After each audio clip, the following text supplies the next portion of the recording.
পদত্যাগ করেছেন আইন উপদেষ্টা। সহকর্মী মহিউদ্দিন মধু আছেন, আমরা তার কাছ থেকে সরাসরি জেনে নেব। মধু, অন্তর্বর্তীকালীন সরকারের আইন উপদেষ্টা ডক্টর আসিফ নজরুল। আমরা দেখছি যে বিভিন্ন জায়গায় জোর করে পদত্যাগ করানো হচ্ছে, গণপদত্যাগের বিষয়টি রয়েছে। আমার একজনকে পছন্দ হচ্ছে না, গত 16 বছর ধরে হয়তো তার সাথে আমার রাজনৈতিক মতপার্থক্য তৈরি হয়েছিল, এখন সেটিকে পুঁজি করে আমরা তাকে ওই প্রতিষ্ঠান প্রধান থেকে জোর করে, আমরা বিভিন্ন জায়গা থেকে ফোন পাই, তাকে জোর করে বাধ্য করা। অন্তর্বর্তীকালীন সরকারের গুরুত্বপূর্ণ উপদেষ্টা প্রফেসর ডক্টর আসিফ নজরুল কাউকে বুঝতে না দিয়ে সুকৌশলে বিভিন্ন নিয়োগের মাধ্যমে আওয়ামী লীগকে পুনর্বাসন করে যাচ্ছেন। সম্মানিত দর্শক শ্রোতা, অবশেষে আসিফ নজরুল স্যার পদত্যাগ করার মাত্রই গ্রেপ্তার করেছেন র্যাব। আসিফ নজরুল স্যার কেন বা তিনি পদত্যাগ করলেন আর কেন বা ওনাকে গ্রেপ্তার করলেন র্যাব, সকল তথ্য আপনারা এই ভিডিওতে জানতে পারবেন। নেটিজনরা বলতেছেন আসিফ নজরুল স্যার তিনি আওয়ামী লীগের পক্ষ নিয়ে কথা বলার কারণে তাকে পদত্যাগ করার বাধ্য করা হয়েছে এবং পদত্যাগ করার মাত্রই ওনাকে গ্রেপ্তার করেছেন র্যাব। সম্মানিত দর্শক শ্রোতা, ভিডিওটা খুবই চাঞ্চল্যকর একটি ভিডিওটা শেষ পর্যন্ত দেখবেন। ভিডিওটা শেষ পর্যন্ত দেখে তারপর আপনার মূল্যবান মতামতটি কমেন্ট বক্সে লিখবেন।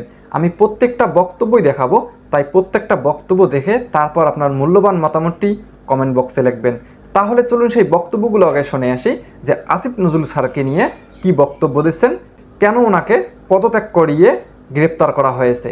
চ্যানেলে নতুন হলে অবশ্যই চ্যানেলটি সাবস্ক্রাইব করে নেবেন। তাহলে চলুন সেই বক্তব্যগুলো আগে শুনে আসি।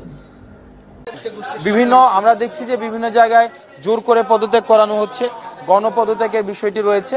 আমার একজনকে পছন্দ হচ্ছে না, গত 16 বছর ধরে হয়তো তার সাথে আমার রাজনৈতিক মতপার্থক্য তৈরি হয়েছিল, এখন সেটিকে পুঁজি করে আমরা তাকে ওই প্রতিষ্ঠান প্রধান থেকে জোর করে, আমরা বিভিন্ন জায়গা থেকে ফোন পাই, তাকে জোর করে বাধ্য করা হচ্ছে পদত্যাগ করানোর জন্য। অন্তর্বর্তীকালীন সরকারের গুরুত্বপূর্ণ উপদেষ্টা প্রফেসর ডক্টর আসিফ নজরুল কাউকে বুঝতে না দিয়ে সুকৌশলে বিভিন্ন নিয়োগের মাধ্যমে আওয়ামী লীগকে পুনর্বাসন করে যাচ্ছেন, যেটা খুবই উদ্বেগজনক।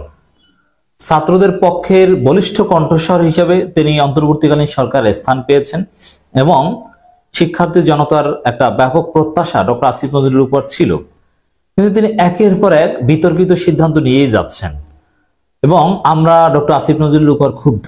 শিক্ষার্থীরাও দিন দিন আসিফ নজরুলের উপর ক্ষুব্ধ হচ্ছে।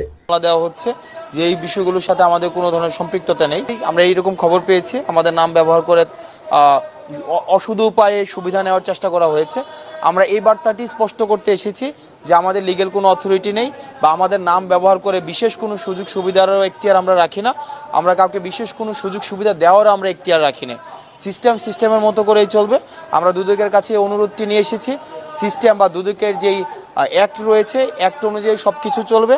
আমাদের নাম ব্যবহার করে যেন কেউ বিশেষ কোনো সুযোগ সুবিধা আদায় করতে না পারে, এই বার্তাটি আমরা স্পষ্ট করতে এসেছি। এবং সারা বাংলাদেশের বিভিন্ন জায়গায় আমরা দেখেছি যে সমন্বয়ক পরিচয়ে বা আমাদের সিগনেচার নকল করে মামলা দেওয়া হচ্ছে, হয়রানি করা হচ্ছে।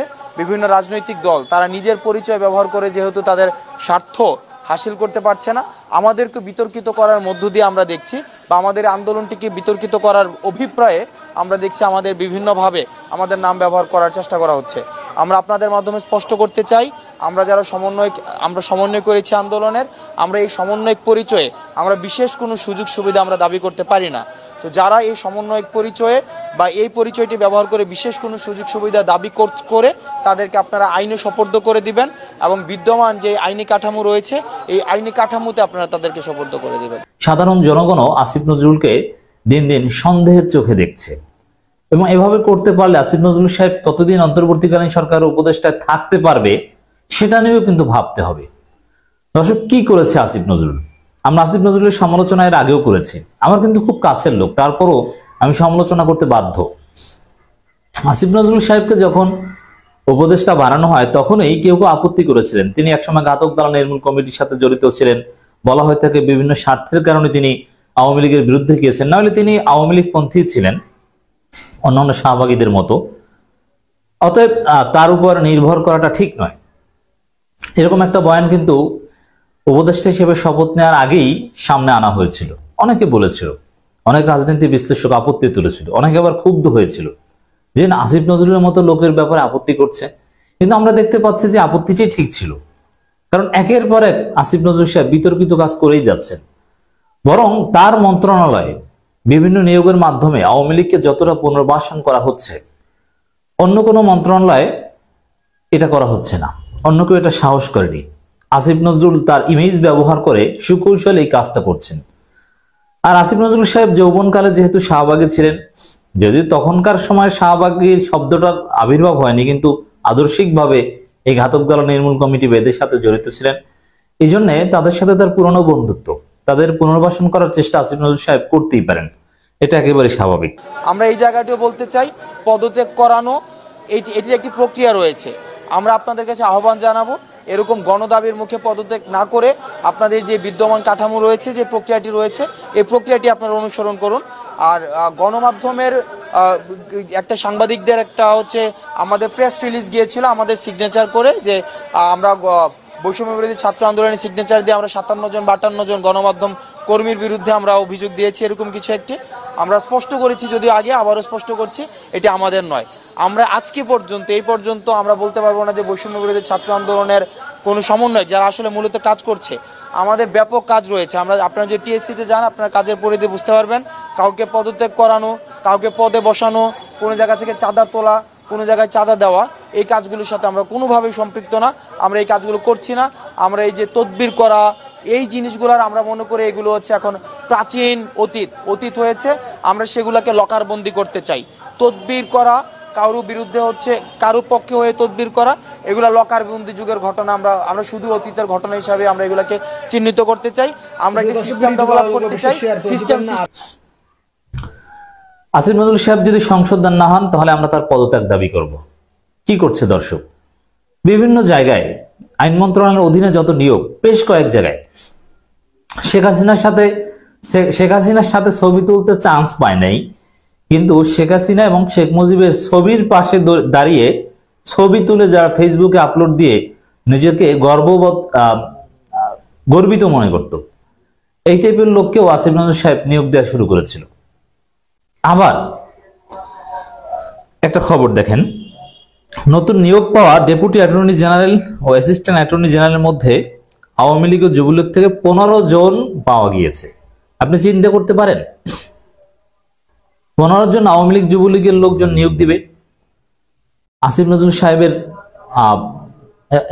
মূল আসিফ নজরুল সাহেব, তার ক্লিয়ারেন্স না থাকলে এখানে কেউ নিয়োগ পেত না। কিভাবে এটা সম্ভব? অবিশ্বাস্য রকমের জালিয়াতি, পদত্যাগ করার মতো অপরাধ, ক্ষমার অযোগ্য অপরাধ।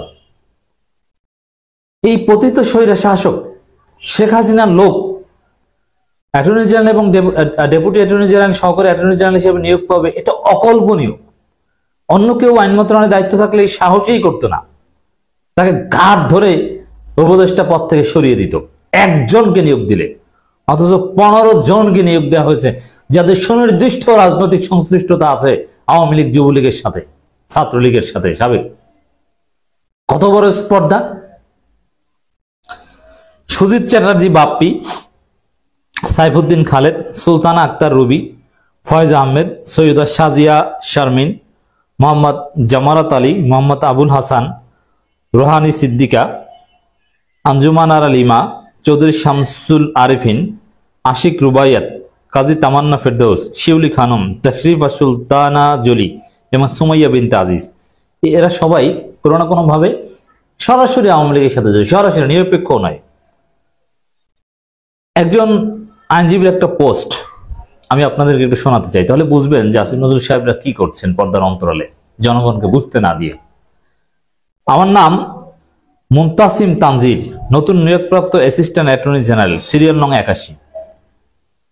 ফ্যাসিবাদী আওয়ামী লীগের সাবেক সরকারের ডিএজিদের বা এএজিদের অনেকেই আবার অ্যাটর্নি জেনারেল অফিসে পুনরায় নিয়োগ করা হয়েছে, অনেকেই। এর মানে আওয়ামী লীগ সময়ও ছিল, এখনো আছে। শহীদদের রক্ত মারিয়ে তাদের সঙ্গে সহকর্মী হিসেবে আমি যোগদান করব না। স্যালুট জানাই এই আইনজীবীকে, তানজির ভাইকে। অ্যাটর্নি জেনারেলকে যোগদান না করার সিদ্ধান্ত জানিয়ে এসেছি। ওনার রুক্ষ ব্যবহারে আমি বেশ অবাক হয়েছি। অ্যাটর্নি জেনারেল এবং আসিফ নজরুল, এই তাদের দুইটা কথা আমাদেরকে কিন্তু সন্দেহের মধ্যে ফেলে দিয়েছে যে আওয়ামী লীগকে নিষিদ্ধ করবে না। আওয়ামী লীগকে আদালত হুট করে নিষিদ্ধ করুক বিচারের আগে, এটাও আমরা চাই না। কিন্তু সরকারি প্রজ্ঞাপনের মাধ্যমে আওয়ামী লীগকে নিষিদ্ধ করা দরকার। এর পক্ষে হাজারো যুক্তি আছে। এই সরকার আওয়ামী লীগকে ফেসিবাদ বলে, স্বৈরাচার বলে, গণহত্যাকারী বলে, তাহলে সরকার কেন নিষিদ্ধ করবে না? আর আওয়ামী লীগ বারবার বিশৃঙ্খলা সৃষ্টি করছে। যাই হোক, এই যে অ্যাটর্নি জেনারেলের রুক্ষ ব্যবহার, সেটা আসিফ নজরুলের প্রভাবে কিনা, আর অ্যাটর্নি জেনারেলকে নিয়োগ দেওয়া হয়েছে তাও আসিফ নজরুলের ব্যক্তিগত পছন্দে। তবে নির্মম বাস্তবতা হচ্ছে অনেকেই এজি ও ডিএজি হবার কারণে এই শুনিয়ে আর মুখ খুলতে সাহস পাবেন না তার পদ পদবি টেকানোর জন্য। কিন্তু সৎ সাহসী যারা তারা মুখ খুলেছেন, কারণ এতে নিয়োগ বা পদোন্নতি পেতে সমস্যা হবে। এই যে আমরা যে কথাগুলো বলছি, বিভিন্ন উপদেষ্টাদের বিরুদ্ধে কথা বলছি, এতেও আমাদের অনেক ক্ষতি আছে, আমরা জানি। কারণ এই সরকারের অনেক উপদেষ্টার সাথে ব্যক্তিগতভাবে ঘনিষ্ঠ সম্পর্ক বা বিভিন্নভাবে আমাদেরকে মূল্যায়ন করে। তো এই যে কথাগুলো বলছি, এতে আমাদেরকে একটু বাঁকা চোখে দেখবে। তারপরও বৃহত্তর স্বার্থে আমরা কথা বলে যাব। এছাড়া কিছু উচ্চপদস্থ নেতা ও এসব প্রতিবাদ দেখলে চরম অসন্তুষ্ট হবে এবং মাথা গরম করে বলে আখ্যায়িত করবে। ওনাদেরকেও খুশি রাখতে অনেকে ব্যস্ত। ব্যক্তির চাইতে দল বড়, তবে দলের চাইতেও যে দেশ বড়, এখন একটা বিস্তৃত উক্তি, এটা অনেকে ভুলে গিয়েছে। দেশ না থাকলে আপনি দল দিয়ে কি করবেন? তবে ছোট মুখে একটা কথা বলি, সবাই এরকম ব্যক্তিগত লাভ ক্ষতির চিন্তা করলে এই দেশে আবু সাইদদের মতো মানুষেরা রাস্তায় দাঁড়াতো না, 5 আগস্টের মুক্তিও আসতো না। কেউ কেউ এসব হুমকি বা নিজের ক্ষতির সম্ভাবনা সত্ত্বেও মাথা উঁচু করে কথা বলবেন এবং বলছেন এবং বলবেন। তাদের প্রতি আমার শ্রদ্ধায় ভালোবাসা রইল। সব বিষয়ে ক্যারিয়ারের লাভ, পদোন্নতি, মহচ্ছন্ন ভবিষ্যৎ বা মোটা টাকার অঙ্ক দিয়ে মাপা যায় না। আল্লাহর রুটি রুজি বা সম্মান তাকদীরে লিখে রাখলে এজি ডিএজি না হয়ে দলের পদ পদবি না নিয়েও মাথা উঁচু করে বেঁচে থাকতে পারবো ইনশাল্লাহ। একযুগে সুপ্রিম কোর্টে আওয়ামী লীগ সরকারের অন্ধকার সময় ওকলাতি করার পর যেটুকু অভিজ্ঞতা ও বুদ্ধি বিবেচনা আছে, তাতে সব দেখে মেনে নেওয়া সম্ভব না। আমি নিতান্তই তুচ্ছ একজন আইনজীবী, এই লেখাও সম্ভবত খুব বেশি কেউ পড়বে না। আমরা চাই এই লেখাগুলো ছড়িয়ে পড়ুক। আমার এএজি পদে যোগদান না করার সামান্য প্রতিবাদে কারো হয়তো কিছুই আসবে না, তবে আমি অন্তত নিজের বিবেকের কাছে পরিষ্কার ও দায়মুক্ত থাকতে পারবো না। এই যে লেখা, এই লেখায় আসিফ নজরুলের গদি নড়ে উঠবে একদিন, যদি সংশোধন না হয় সময় থাকতে। প্রতিবাদ না হলে সমগ্র দেশে ফ্যাসিবাদীদের পুনঃপ্রতিষ্ঠা প্রক্রিয়া এভাবেই সবার চোখের সামনে চলতে থাকবে। শুধু এই এজি ডিএজি না, আরো অনেক পদে আওয়ামী লীগের লোকজনকে নিয়োগ দিচ্ছেন আসিফ নজরুল বা অনেকে, যার দীর্ঘমেয়াদী পরিণত হবে অকল্পনীয় রকম ভয়াবহ। গত দিনগুলোর কথা ইতিমধ্যে অনেকের স্মৃতিতে ঝাপসা হয়ে গেছে। আমি অন্তত ভুলব না সেই অন্ধকার সময়ের সহস্রাব্দ শ্রেষ্ঠ খুনির সহযোগী সরকারের সেই সব আইনজীবীদের কথা, যখন প্রিয়জনদের কান্নাকেও দণ্ডিত করা হতো রাষ্ট্রদ্রোহিতার অপরাধে। যারা ঘটনার কিছুই জানে না, তাদের জন্য এই ঘটনা সংক্রান্ত কিছু জাতীয় দৈনিকের লিঙ্ক উনি দিয়ে দিয়েছেন। তো দর্শক, আসিফ নজরুল সাহেব কি করছেন আপনারা বুঝতে পারছেন। এই দায়গুলো আসিফ নজরুলকে নিতে হবে। আওয়ামী লীগের লোকজনকে বিভিন্ন জায়গায় নিয়োগ দেয়া, আওয়ামী লীগ আমলে যারা দায়িত্ব পালন করেছে এখনো তাদেরকে দায়িত্ব পালন করার সুযোগ দেওয়া, নতুন ভাবে নিয়োগ দেওয়া, এর দায় সম্পূর্ণ ডক্টর আসিফ নজরুলকে নিতে হবে। আমরা এর প্রতিবাদ জানিয়ে রাখলাম। আসিফ নজরুলের উপদেষ্টা পদ নিয়ে যেন আমাদের টানা হেঁচড়া না করতে হয়। সম্মানিত দর্শক শ্রোতা, আপনারা তো ভিডিওর মধ্যেই দেখতে পারলেন যে আসিফ নজরুল স্যারকে নিয়ে কি বক্তব্যগুলো দিলেন। আসিফ নজরুল স্যার পর্দার আড়ালে কি করতেন সকল কুকর্ম ফাঁস করে দিলেন। সম্মানিত দর্শক শ্রোতা, আসিফ নজরুল স্যারকে পদত্যাগ করা উচিত কিনা অবশ্যই আপনার মূল্যবান মতামতটি কমেন্ট বক্সে লিখবেন। বর্তমান সময়ে নেটিজনরা মতামত করতেছে আসিফ নজরুল স্যার তিনি আওয়ামী লীগের পক্ষ নিয়ে কথা বলেন এবং আওয়ামী লীগ কীভাবে ক্ষমতায় আসবে এই প্ল্যান করতেছে আসিফ নজরুল স্যার। সম্মানিত দর্শক শ্রোতা, এগুলো বিষয় নিয়ে আপনাদের কি মতামত এটা আপনারা অবশ্যই কমেন্ট বক্সে লিখবেন। তবে আসিফ নজরুল স্যার আসলে কি আওয়ামী লীগের পক্ষ নিয়ে কথা বলতেছেন? তিনি কি প্ল্যান করতেছেন আওয়ামী লীগকে আবারও বাংলাদেশে ফিরে নিয়ে আসার জন্য, আবারও আওয়ামী লীগ যেন ক্ষমতায় আসেন? সম্মানিত দর্শক শ্রোতা, এরকম আপডেট ভিডিও পেতে চ্যানেলটি অবশ্যই সাবস্ক্রাইব করে নেবেন। তো ধন্যবাদ সকলকে, নেক্সট ভিডিওতে দেখা হবে। আল্লাহ হাফেজ।